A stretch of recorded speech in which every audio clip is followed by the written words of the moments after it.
Selamat datang di channel Puskesmas Paripurna. Kali ini kita akan membahas tentang kategori penyakit untuk klasifikasi seperti di bawah. Panduan praktik klinis. Puskesmas. Astigmatis ringan. 1. Pengertian, definisi. Astigmatisme adalah keadaan di mana sinar sejajar tidak dibiaskan pada satu titik fokus yang sama pada semua meridian. Hal ini disebabkan oleh kelengkungan kornea atau lensa yang tidak sama pada bermeridian. 2. Anamnesis. Pasien biasanya datang dengan keluhan penglihatan kabur dan sedikit distorsi yang kadang juga menimbulkan sakit kepala. Pasien memicingkan mata atau head tilt untuk dapat melihat lebih jelas. 3. Pemeriksaan fisik. Keadaan umum biasanya baik. Pemeriksaan visus tidak bisa dilakukan di puskesmas. 4. Pemeriksaan penunjang. Tidak diperlukan. 5. Kriteria diagnosis. Penegakan diagnosis dilakukan berdasarkan anamnesis dan pemeriksaan refraksi. 6. Diagnosis kerja. Astigmatisme. 7. Sis banding. Kelainan refraksi lainnya. 8. Penata laksanaan.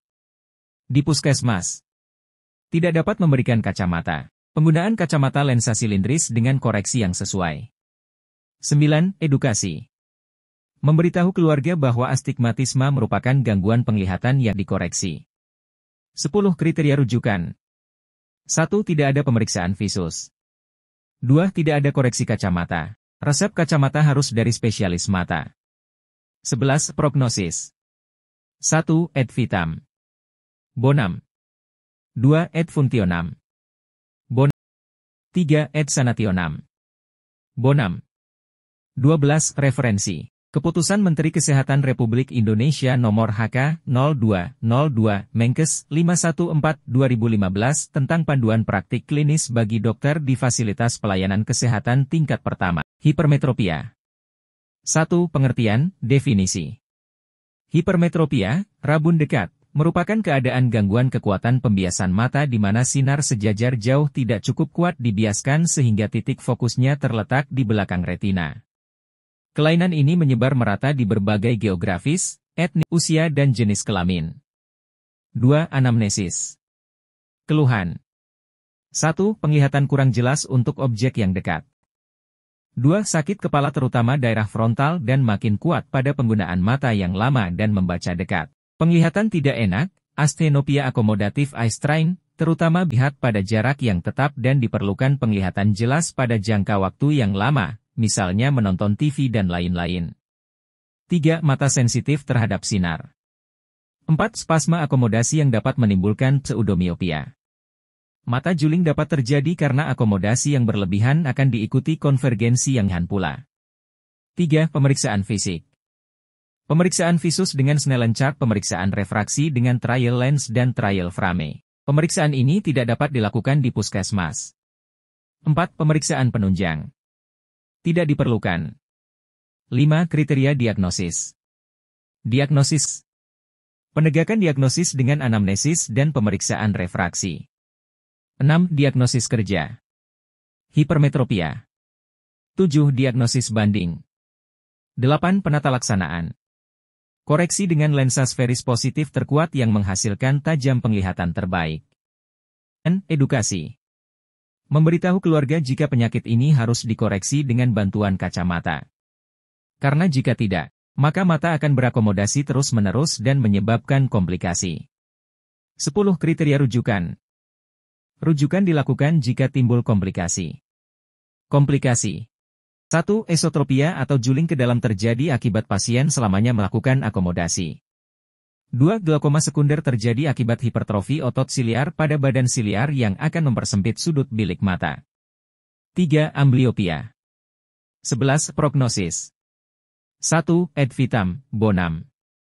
2. Et funtionam, bonam. 3. Et sanationam, bonam. 12. Referensi. Keputusan Menteri Kesehatan Republik Indonesia Nomor HK 0202 Menkes 514/2015 tentang panduan praktik klinis bagi dokter di fasilitas pelayanan kesehatan tingkat pertama. Miopia ringan. 1. Pengertian, definisi.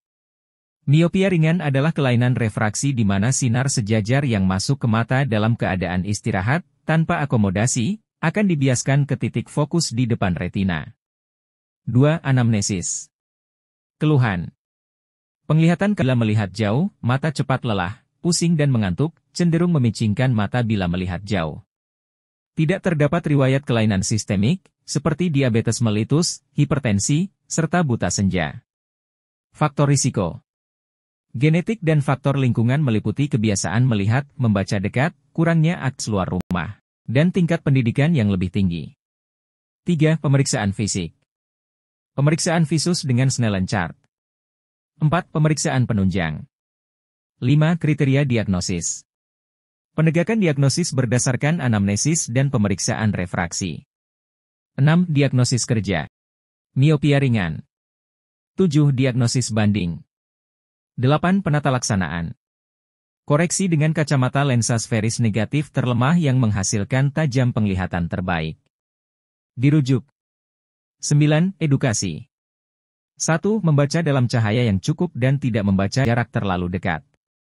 2. Kontrol setidaknya 1 kali dalam setahun untuk pemeriksaan refraksi bila ada keluhan. 10. Kriteria rujukan.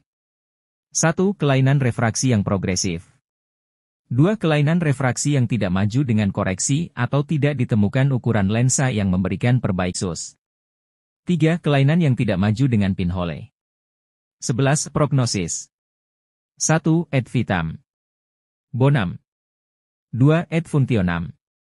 Bonum. 3. Ad sanationem. Bonum.